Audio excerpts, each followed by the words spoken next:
सियासी तो तौर एक पे कहाँ खड़े हैं मोहम्मद जुबैर, कोई समझ नहीं आ रहा। अवामी राय है कि आप पीटीआई में शामिल होना चाहते हैं, वो आपको शामिल नहीं कर रहे। जब आप मजबूर होके जब वहां गए थे, क्योंकि इसलिए गए थे कि इमरान खान के पास कुछ है ही नहीं। पीटीआई का तो मौकफ है कि हम जीएचक्यू से बात करना चाहते बात तो उन्हीं से करनी थी, आजादी तो उन्होंने ही देनी थी। जनरल बाजवा और उससे पहले की एस्टेब्लिशमेंट ने काफी सालों बहुत भरपूर सपोर्ट किया था पीटीआई को, और वहां लाके बिठा दिया जहां हुकूमत भी देती। हैं। तो मोहम्मद राना जुबैर साहब, की एक्सपर्टीज ये है कि वो फंसी हुई सियासी जमात की एस्टेब्लिशमेंट से बातचीत कराने का माहिर है। ये मैं बिल्कुल भी नहीं कह रहा, मैं कर ही नहीं सकता, मैं किसी को जानता ही नहीं। आज अगर मुझे पीटीआई वाले कोई कहेंगे, ना ही मैं उनको प्रपोज कर सकता हूँ। आप दोनों भाइयों का सियासी बामे अरूज जनरल बाजवा की वजह से, आपके ताल्लुकात की वजह से था, एंड अच्छा, आफ्टर आप बाजवा बड़े we see both of you displaced. 3.5 महीने तक पता भी नहीं था कि बाजवा साहब बनेंगे ये नहीं बनेंगे, मोहम्मद प्रीडेस्टिनेटेड जुबैर थे। को कुर्बानी का बकरा बना दिया गया। बिल्कुल 100% किया, आपको नहीं जैसे लगता राणा इमरान सनाउल्लाह खान को दोबारा शायद। आके उससे भी सख्त फाशिस्ट होगा? आप ये तो फिर जयाउल हक और अयूब खान और शरफ वाली पॉलिटिक्स हम बात कर रहे हैं। अगर अदम एतमाद पर वोटिंग ना करा के आइन तोड़ लेना जायज है, तो फिर 90 दिन में इलेक्शन ना कराना भी जायज है ना। वाह वाह वाह।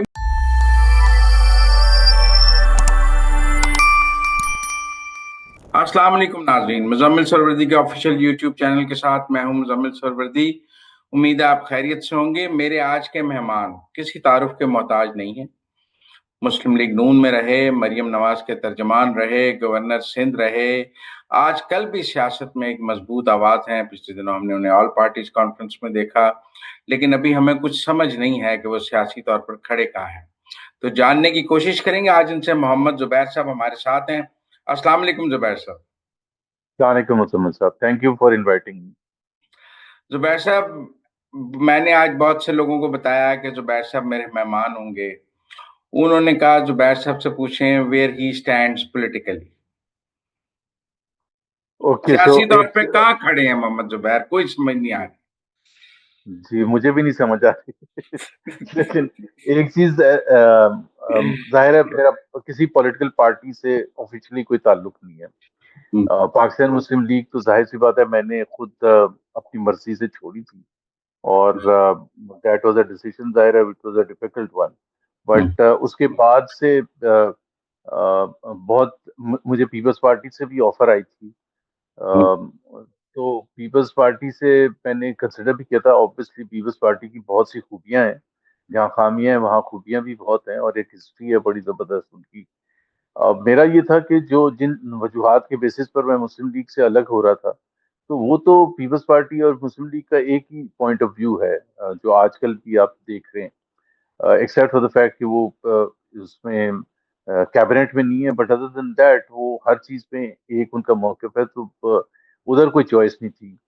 और मेरा जो मैंने मुजम्मिल साहब जब ज्वाइन किया था पॉलिटिक्स, तो ऐसा नहीं था कि मैंने मुस्लिम लीग इसलिए ज्वाइन की थी कि मेरे वालिद साहब या वालदा या कोई और बुजुर्ग मुस्लिम लीग नून में थे, क्योंकि ज्यादातर मुस्लिम लीग नून में अगर आप देखें, और ये मैंने मियां नवाज शरीफ को 2013 में बात भी बताई थी, कि अगर आप देखें कि एहसन इकबाल की मदर थी, ख्वाजा आसिफ के फादर थे, मरियम औरंगजेब की मदर थी, खुरम दस्तगीर के फादर थे, and I can keep taking names.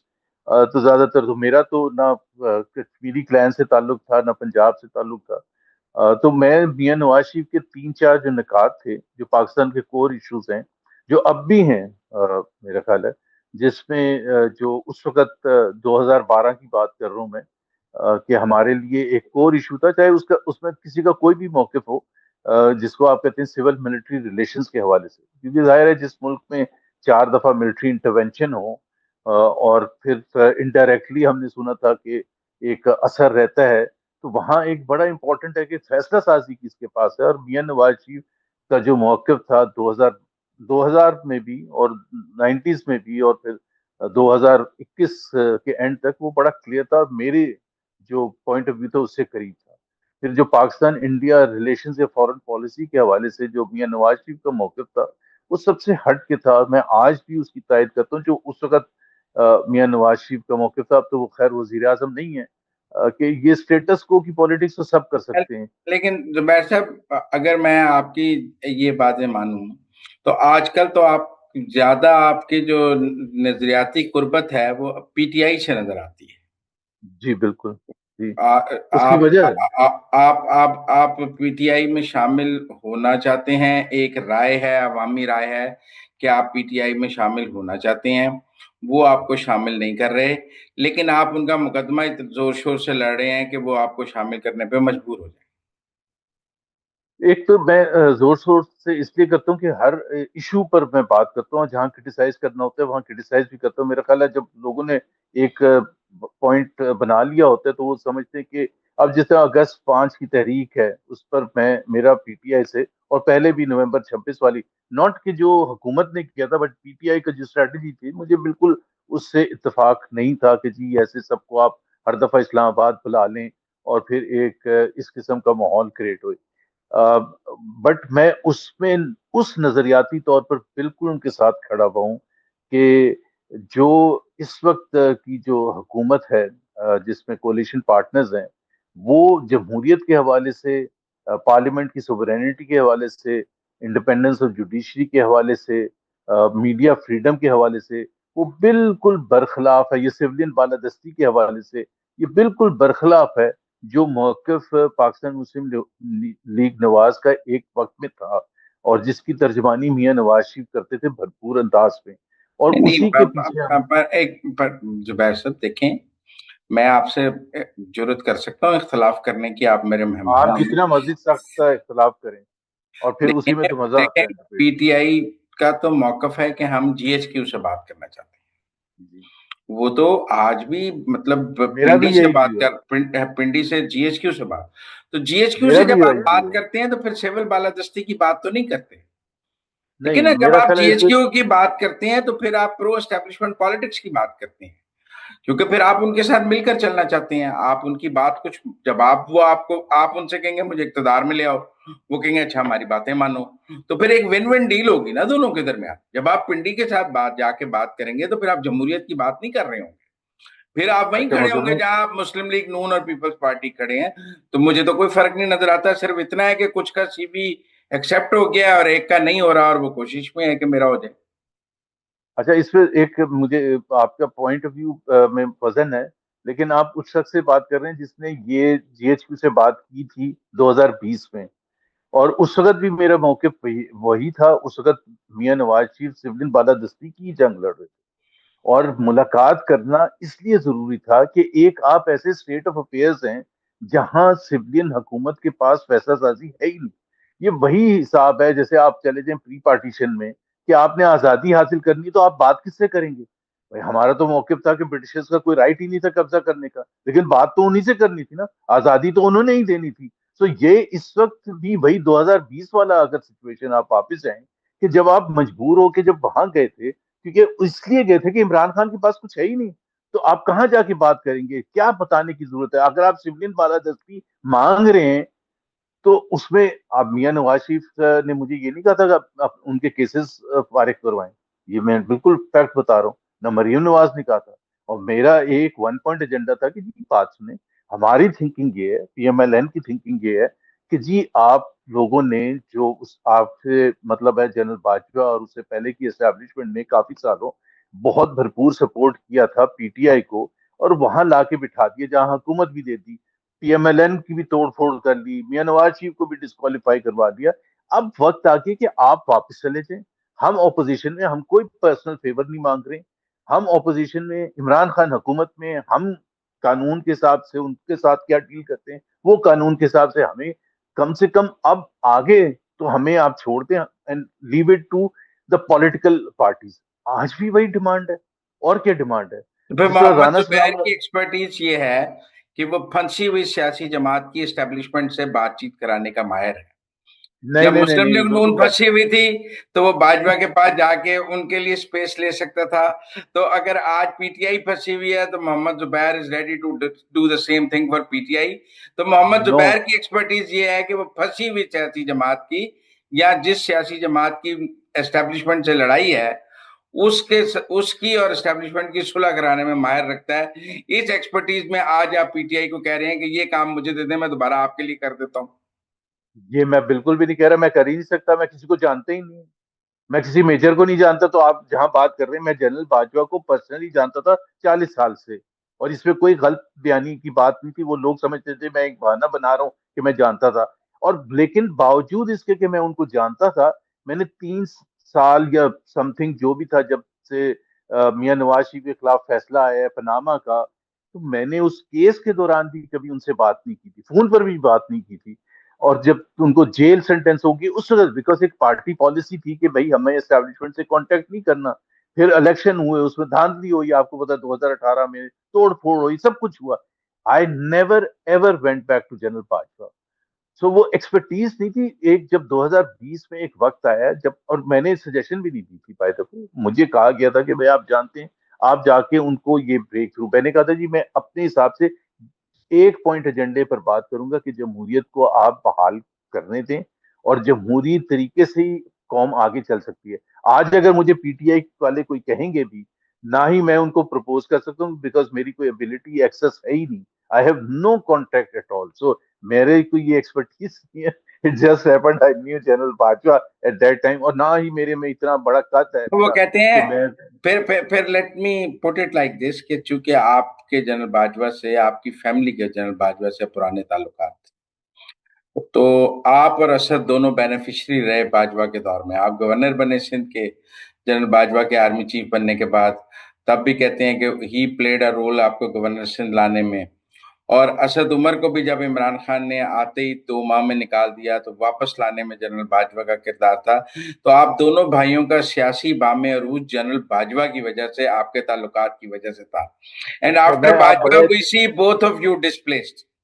Okay, आप बड़े अच्छे ऐसे सवालात पूछे जिसको मुझे मौका भी मिल रहा है क्लैरिफाई करने का। अगस्त 2016, जनरल बाजवा की अपॉइंटमेंट हुई है नवंबर लास्ट वीक 2016, अगस्त 2016 मैं दुबई में था। आईएमएफ के साथ वो जो क्वार्टरली रिव्यू होता था, इसहाक डार साहब के साथ किया होता। एक उस रिव्यू के दौरान मेरे पास मैसेज आया मरियम नवाज का, और मरियम नवाज ने कहा I have some very good news for you, the prime minister is considering. उन्होंने मुझे ये फर्स्ट टाइम बताया, this was August first week 2016। अभी तो बाजवा साहब 3.5 महीने तक पता भी नहीं था कि बाजवा साहब बनेंगे ये नहीं बनेंगे। पता था सो बाजवा साहब आएंगे। राहील नहीं शरीफ नहीं नहीं साहब अपनी ये बिल्कुल। रिटायरमेंट का ट्वीट कर चुके थे। कौन? बाजवा साहब को, राहील शरीफ साहब कोर कमांडर पिंडी होने की वजह से बाजवा साहब की और नवाज शरीफ की कुर्बतें बहुत बढ़ चुकी थी। सबको पता ये था आपकी बगला चीफ आ थिंकिंग, ये रहा है। आपकी थिंकिंग मुजम्मिल, इतना तो आप मुझे कंसीड करेंगे कि मुझे वो इनसाइड स्टोरी आपसे थोड़ा सा ज्यादा अच्छी तरह पता होगी। लास्ट लास्ट एक हफ्ते तक, जब तक जनरल बाजवा नहीं बने थे, ये कोई भी अगर ये कहता है ना कि ऑलरेडी पता था, ये बिल्कुल गलत बयानी करता है, बिल्कुल गलत बयानी करता है। जब लास्ट डेट थी ना कि सैटरडे को शायद उन्होंने अपॉइंट करना था, जो भी जिसको भी अपॉइंट करना था, तो उससे कोई 3 दिन 2 दिन पहले फाइनल फैसला किया है, और उस वक्त भी आफ्टर कंसिडरेशन कि इसको करेंगे, इसको करेंगे, इसको करेंगे। लेकिन ये जरूर था कि उन्होंने मेरे से पूछा था, एक दफा नहीं काफी दफा पूछा था जनरल बाजवा, मेरे कहने पर नहीं लगाया था। लेकिन मेरे पास जो इंफॉर्मेशन जनरल बाजवा के हवाले से थी कि उनकी थिंकिंग क्या है, वो क्या बैकग्राउंड क्या है, and so on and so fourth, जो भी मेरे से पूछा था वो मैंने बता दिया था। एंड मैंने ये भी वाजे कर दिया था कि मेरी तरफ से कोई गारंटी नहीं है। और आप, मैंने जाहिर नवाज शरीफ साहब को ये कहा था कि जी आप जितने आर्मी चीफ निकाल लगा सके, लगा चुके हैं, तो आपसे ज्यादा तो समझ किसी की भी नहीं हो सकती। और उन्होंने और लोगों से भी, मुझे पता है, पूछा था जिसको भी बैकग्राउंड था। तो मुझे नहीं पता कि वो ये फैसला कब उनके दिल में आया था, पर जो मेरे सामने के हालात हैं, ऐसा कोई भी नहीं था कि जनरल बाजवा चीफ बनेंगे और उसकी वजह से मुझे गवर्नर ही मिलेगी, ऐसी बात नहीं है। कहते आपको हैं, पता है कि I was very very close to Maryam Nawaz, I was very very close to Nawaz Sharif, इसमें कोई ढकी छुपी बात नहीं है। तो जब वो पहले जो इशरत बाद साहब थे, उनके जाने की बात काफी कंफर्म हो रही थी, और हमारी पार्टी में बहुत से लोग जिनका ताल्लुक सिंध से था, वो अपनी अपनी पोजीशन बनाने की कोशिश कर रहे थे। सो इसमें तो सबको पता था कि what is going to happen. पर देखे ना जी, आर्मी चीफ इस्लामाबाद क्लब में नाश्ते में मोहम्मद जुबैर को बुला ले, आर्मी चीफ नहीं नहीं, ये बिल्कुल गलत बात है, आप पता नहीं रात कहाँ को की बातें बुला कर रहे ले। हैं। देखे ना जी, नहीं नहीं, पता ये पता बिल्कुल गलत है। अच्छा प- सुने जरा, सुने जरा, ये पता है क्या आपको, आप तो मीडिया से आपका ताल्लुक है, आपको पता है यहाँ कैसे स्टोरीज फैलती है। मैं अपनी वाइफ के साथ और 3 और कपल्स, 3 और कपल्स, ये 4 कपल्स मतलब 8 लोग, 4 मर्द 4 ख्वातीन, हम इस्लामाबाद क्लब ब्रंच के लिए गए।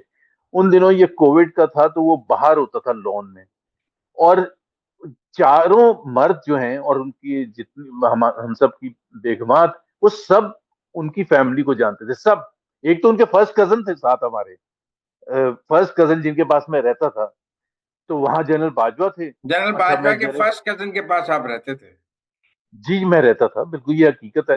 तो मैं उधर मिला जनरल बाजवा से, और भी सब मिले मतलब जितने हमारे साथ थे, और हेलो हाय वगैरह हुआ, 5-7 मिनट कुछ गपियां हुई। और शाम को किसी रिटायर्ड स्क्वाड्रन लीडर ने एक व्हाट्सएप वो कर दिया कि जी वो मोहम्मद जुबैर वहां पर मिलना चाहते थे, और फिर जनरल बाजवा ने मिलने से रोक दिया। एक वो कहानी शुरू हुई, फिर किसी ने हमारी पार्टी में से मियां नवाज शरीफ के सामने ये उठाया कि जी देखें इनकी एक और मीटिंग हो गई है और जनरल बाजवा से, ये कौन इनको ऑथराइज करता है तो उसमें कोई हकीकत नहीं थी, अच्छा। सिवाय नाश्ते के। जी, सवाए सवाए नाश्ते के।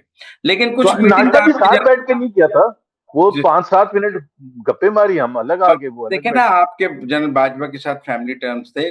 कुछ मीटिंग्स तो आपकी हुई ना नवाज शरीफ और मरियम नवाज के लिए जनरल बाजवा से? मेरी 2 मीटिंग्स हुई थी, और जो 1 अगस्त 27 2020 को हुई थी, और एक 7 सितंबर 2020 को हुई थी। पहली मीटिंग में वो अकेले थे, 4 साढ़े 4 घंटे की मीटिंग थी, और दूसरी मीटिंग जो थी वो भी कुछ 3.5 घंटे की थी, जिसमें जनरल फैज हमीद भी शामिल थे। ये 2 मीटिंग्स हुई थी, और उसका जो अहवाल पहली था, मीटिंग में आपने जनरल फैज की शिकायत लगाई थी, फिर उन्होंने दूसरी मीटिंग में जनरल फैज को बुला लिया। नहीं मैंने जनरल फैज की शिकायत नहीं, मैंने तो उनसे गिले शिकवे कर रहा था डायरेक्टली। तो नहीं, मुझे हिरारकी का पता ना कि भाई जनरल फैज अपनी मर्जी से क्या कर सकते हो कि अगर जनरल जो आर्मी चीफ हैं, तो आर्मी चीफ की रिस्पॉन्सिबिलिटी है ना। अगर आप आज प्राइम मिनिस्टर से मिलते हैं तो आप वजीर के खिलाफ कोई बात करेंगे तो क्यों करेंगे भाई, आप सीधा सीधा कहेंगे आप वजीर आजम है या आज के आर्मी चीफ जो है। तो जाहिर है जब मुझे एक्सेस मिला आर्मी चीफ के साथ बात करने का, तो हमारे जो गिले शिकवे थे, हमारे से मेरा मतलब ये है कि पीएमएलएन के, वो उनके साथ थे। देखिए, आपका फैमिली का एक मिलिट्री बैकग्राउंड है। आपके फादर जनरल रहे हैं, और फौज आपको अपने बच्चों की तरह समझती है, क्योंकि आप फौजी फैमिली से हैं। तो और जनरल बाजवा के दौर में हम ये समझते भी थे कि आपकी फौजी कनेक्टिविटी दोनों भाइयों की बहुत ज्यादा है। मतलब, तो अब वो फौजी कनेक्टिविटी टूट गई है, लगता है अब आपको फौज ने ओन करना बंद कर दिया। देखिए मुझे ओन करना कब बंद किया था, और ये एक आपने बिल्कुल सही कहा कि मेरा बैकग्राउंड फौजी बैकग्राउंड है, मेरे फादर खुद जनरल थे। और सब जाहिर है जब भी हम मिलते थे, चाहे वो हम पॉलिटिक्स में थे या नहीं थे, प्राइवेट सेक्टर में थे, तो ये सबको पता था कि मेरे वालिद साहब जाहिर है फौज में थे और अच्छे ओहदे पर थे। लेकिन और ये एक आप इससे जो मेरे जो गिले शिकवे पीएमएलएन से, उसमें से एक ये है, मेरी फौज से क्यों लड़ाई थी भाई, मेरा तो कोई ताल्लुक ही नहीं था। लेकिन जब मैं मरियम नवाज और नवाज शरीफ का तर्जमान बना था, आपने इंट्रोडक्शन में कहा था मरियम नवाज और नवाज शरीफ का, ये वो वक्त था, गुजरांवाला वो जो फेमस जलसा था जिसमें उन्होंने नाम लेके हमले किए थे मियां नवाज शरीफ ने, उससे 10 दिन पहले मुझे अपॉइंट किया गया था। और ये कह के किया गया था, सारे पार्टी की लीडरशिप के सामने कहा गया था कि मेरा बयानिया अब इतना सख्त होगा कि उसका बोझ बर्दाश्त करना और उस बयानिए को आगे लेके जाना, मुझे ऐसा तर्जमान चाहिए जो कि उन इस बोझ को संभाल सके। विच मेंट, और आपको पता है मियां नवाज शरीफ से ज्यादा फ्रंट फुट पर जाके खेलती हैं वो मरियम नवाज हैं। वो तो सीधा सीधा अटैक करती थी, और जवाबात मुझे देने पड़ते थे फर्स्ट लाइन ऑफ। सो फौज जाहिर सी बात है मेरे से नाराज थी, और मेरी नेकियों की आज इमरान खान उससे भी ज्यादा सख्त बात करता है, उससे भी और ज्यादा इमरान सख्त बात। खान का बयानिया उससे भी सख्त है। तो आज इमरान जी खान को मोहम्मद जुबैर की जरूरत है, क्योंकि वो सख्त बयानियों के दफा का माहिर है। नहीं, मैं सख्त बयानी नहीं, देखें बात यह है कि बड़ी सिंपल एंटी सी बात फौज है। बयानिए को दिफा करने में मोहम्मद जुबैर का कोई तानी नहीं। नहीं देखें, बड़ी सिंपल सी बात है मुजम्मिल। एक तो मैं बिल्कुल मियां नवाज शरीफ की, मैंने कहा ना, पॉलिटिक्स को उस हद तक बिल्कुल सपोर्ट करता था। और एक जिस तरह एक बड़ा बड़ा इंसिडेंट हुआ कि जब वो गुजरांवाला 16 अक्टूबर को हुआ था, 18 को कराची में जलसा था। और आपको पता है 18 और 19 की रात के दरमियान सुबह को 19 को कैप्टन सफदर को अवारी होटल से जिस तरह से अरेस्ट किया गया था।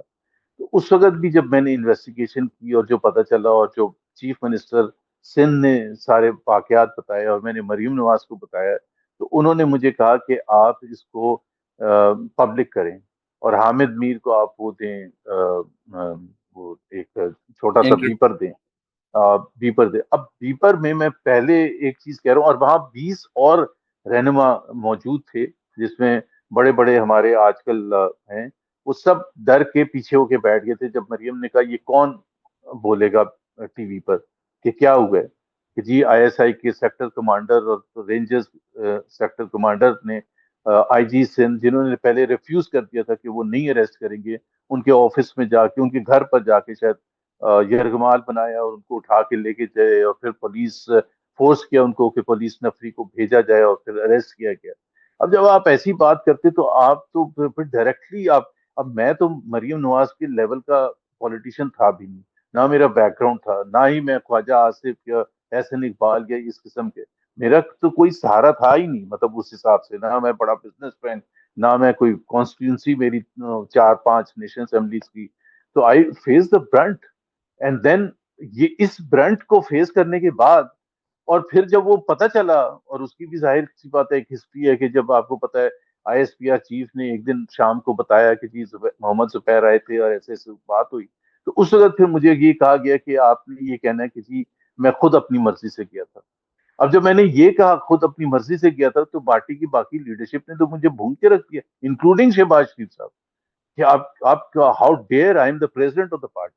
अब आप खुद बताएं कि मुझे तो वो कहते हैं ना कि रोड पे ला के बस के नीचे फेंक दिया, और बस भी ऐसे कि उस पर फुल स्पीड मोहम्मद एक्सीटर। जुबैर को कुर्बानी का बकरा बना दिया गया।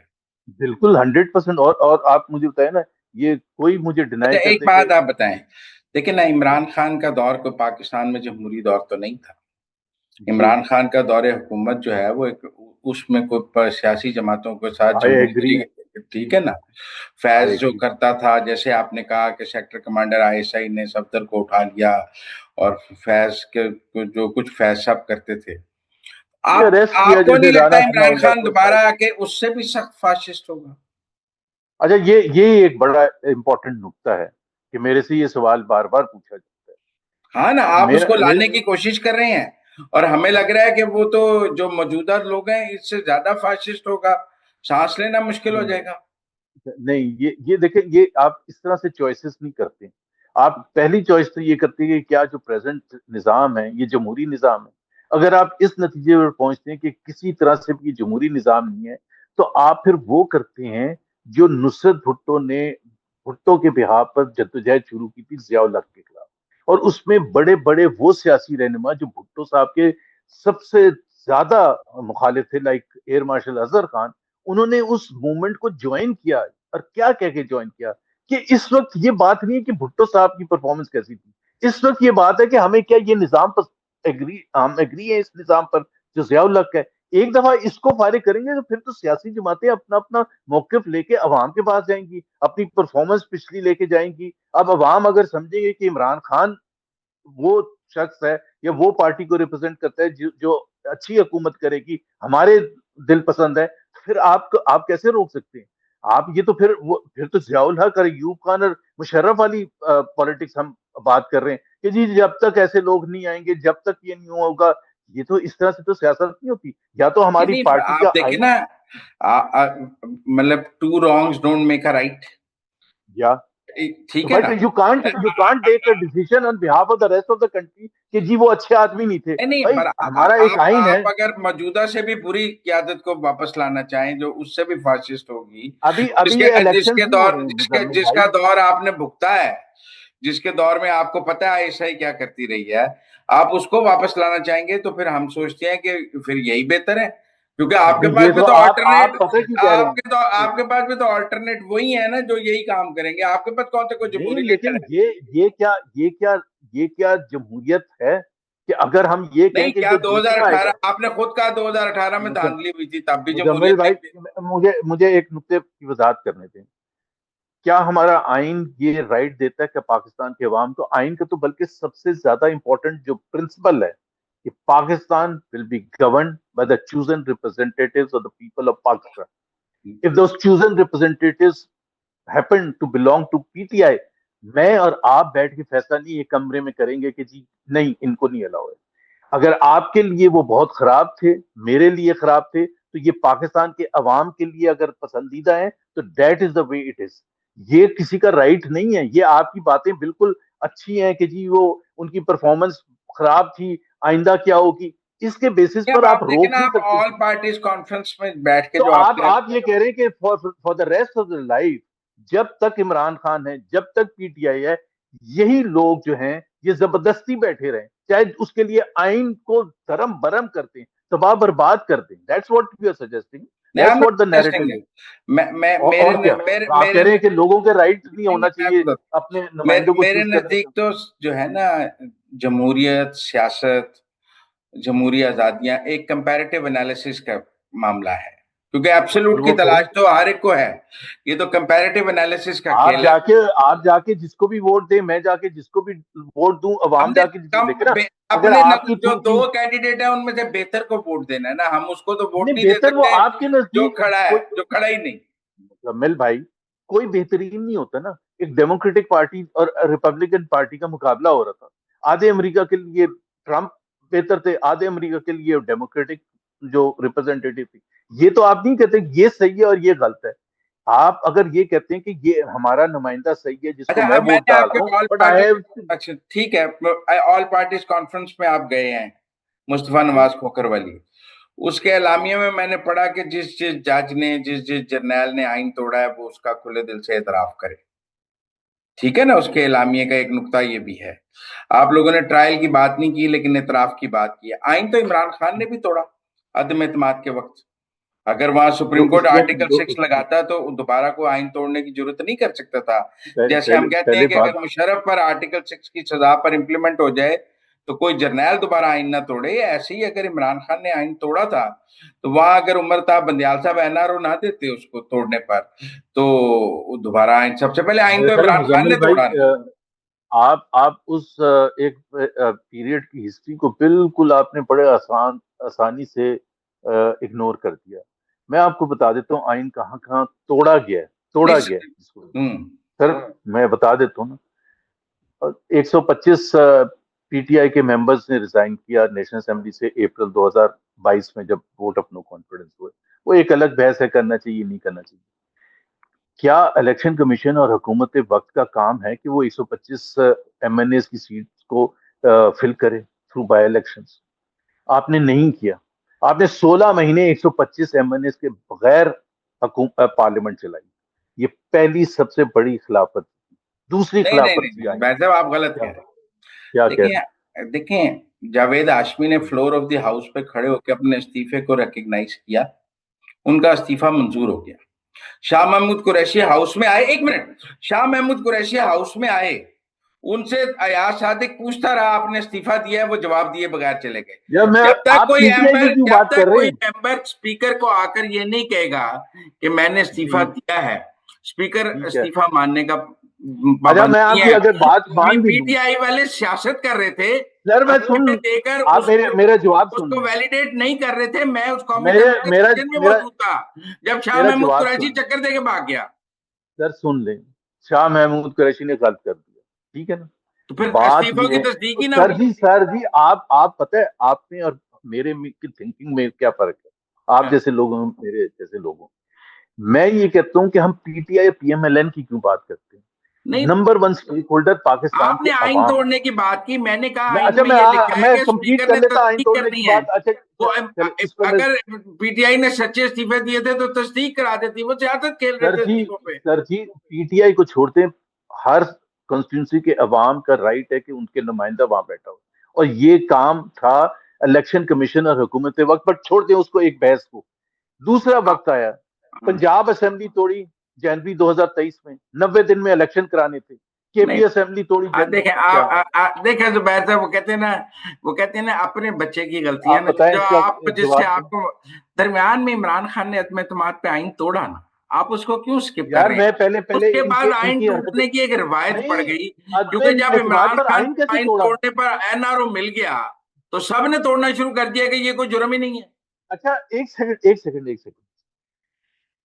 जो 90 दिन में इलेक्शन कराने थे, ये बात आपने की बात है, अदम सुन ले एतमाद सुन पहले, ले आप सुन बाद ले आप पहले, स्किप कर नहीं रहे नहीं हैं नहीं, अदम पहले एतमाद। मैं उसका जवाब दूंगा। आपने रेजोल्यूशंस पास की, पहले तो गवर्नर टाइम ही नहीं दे रहा इलेक्शन कब होंगे। उसके बाद आपने नेशनल असेंबली में रेजोल्यूशन पास की कि हम इलेक्शन नहीं करवा सकते। किन दो वजूहात की बेसिस पर? सिक्योरिटी सिचुएशन एंड फाइनेंशियल, वो उसमें बजट में नहीं शामिल है। भाई एक तरफ आप कहते हैं कि आइन में हर प्रोविंशियल हुकूमत का या चीफ मिनिस्टर का और सेंटर में प्राइम मिनिस्टर का राइट है कभी भी डिसॉल्व कर दे।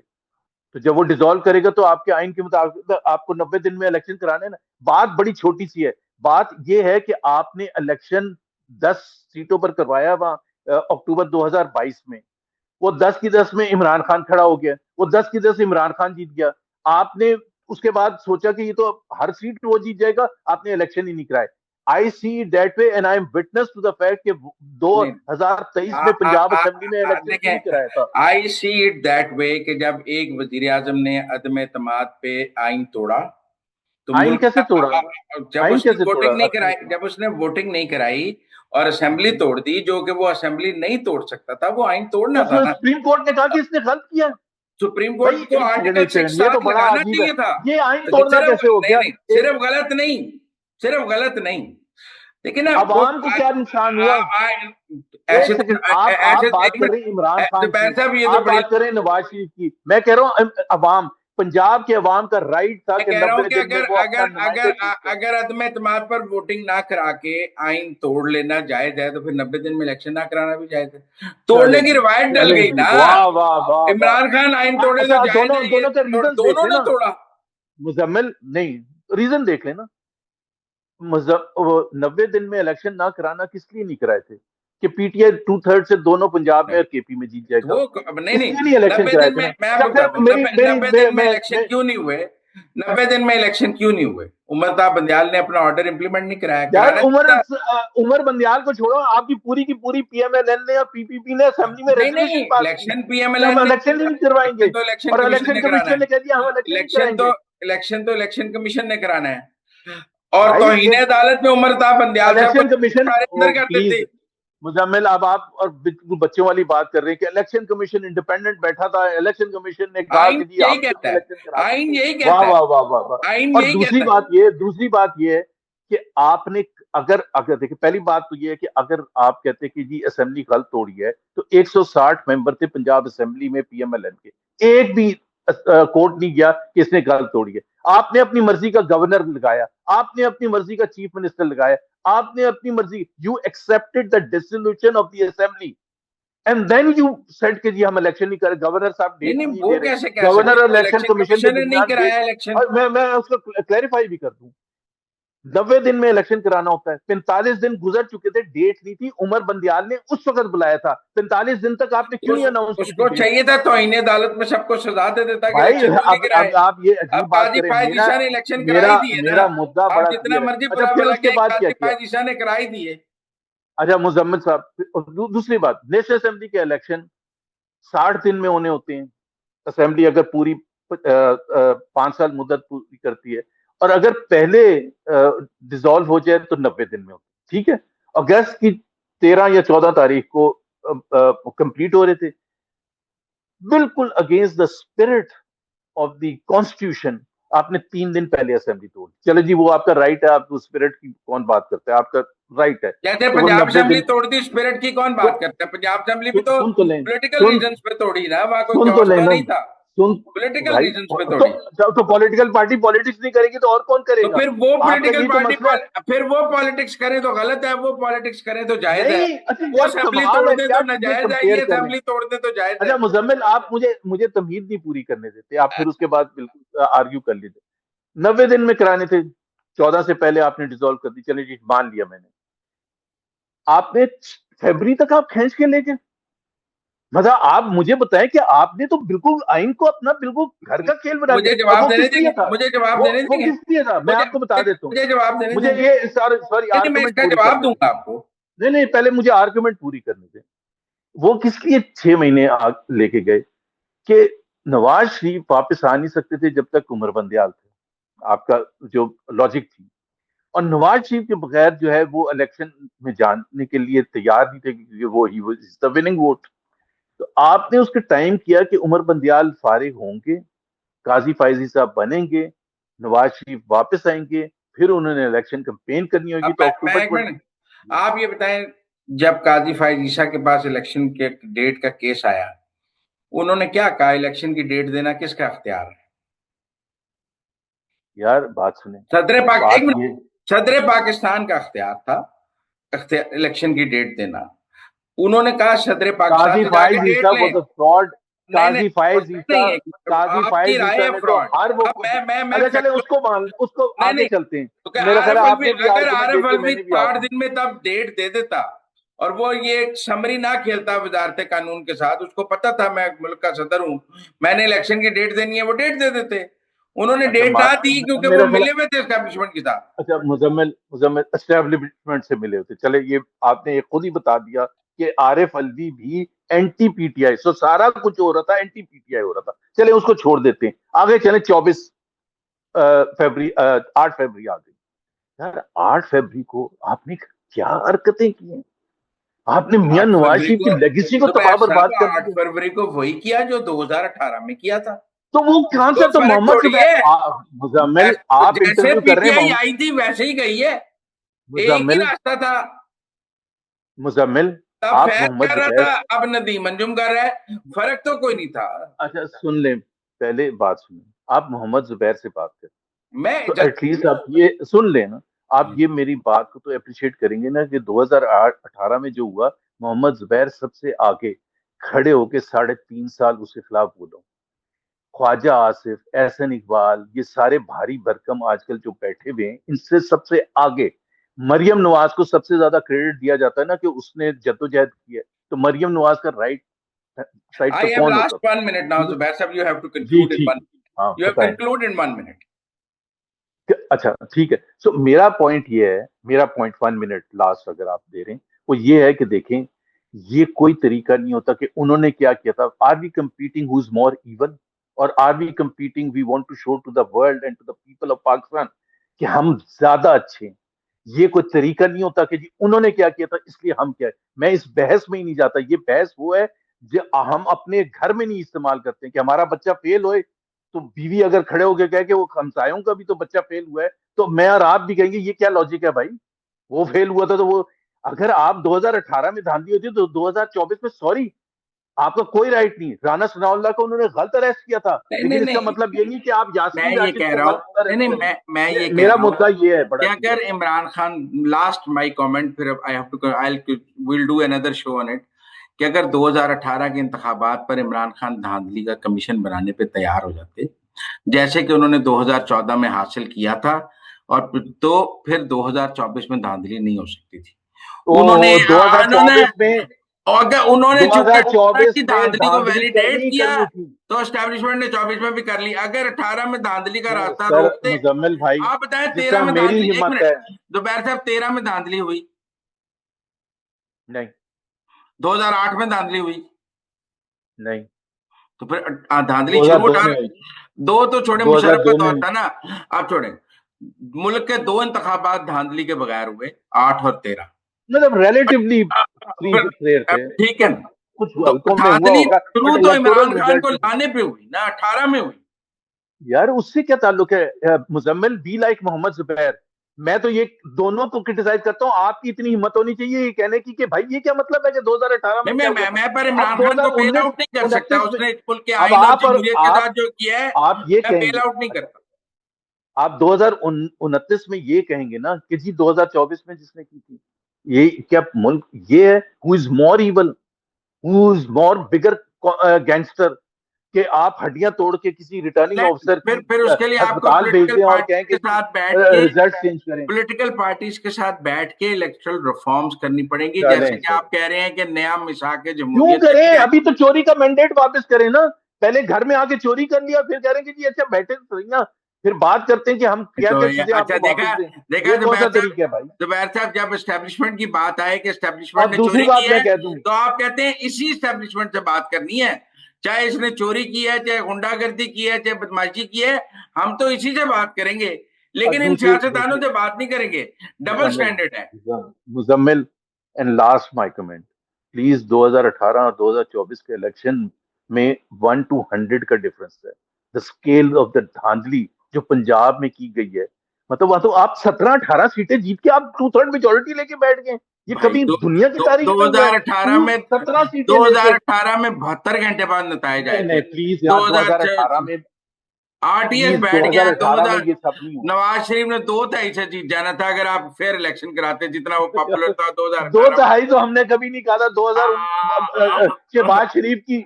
शहबाज शरीफ की तकरीरें आप उठा के देख लें कि चंद सीटों पर जहां हमें कंसर्न है आप वो वो तो करें देखिए, जो वो आप तो प्रो 2013 के बाद एस्टेब्लिशमेंट थे। डिमांड किए थे। वो तो प्रो एस्टेब्लिशमेंट थे, वो तो पहले दिन से प्रो एस्टेब्लिशमेंट है। तो हम अभी उन्होंने क्या, तो मेरा और आपका तो फिर यहाँ तो समझौता हो गया ना कि क्या